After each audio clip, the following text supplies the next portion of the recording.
Hi. So this is gonna be my pretty close to what I'd call a start point for putting together just an adventure game I want to work on and get some experience with.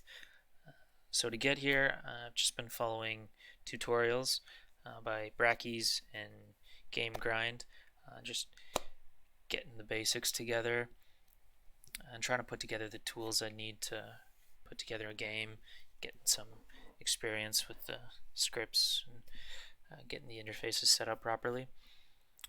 So if we just go over a quick demo what I've got here, just like the basic character, some camera control, we can interact, pick some stuff up, a little bit of a UI.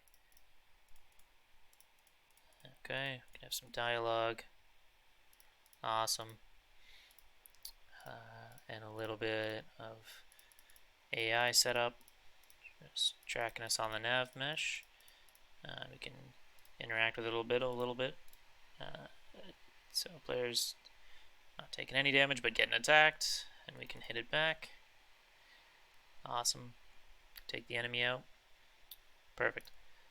So just like a little bit of everything set up, right? We got a little bit of interacting, a little bit of animation, a few models set up. So a few scripts on the player.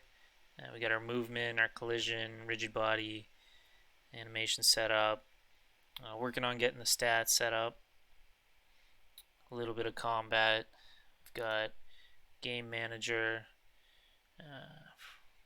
controlling the inventory, getting the equipment set up, something for dialogue, managing those interactions.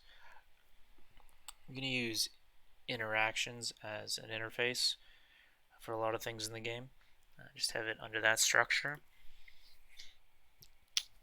So pickups, enemies, NPCs, all going to be interactions for now.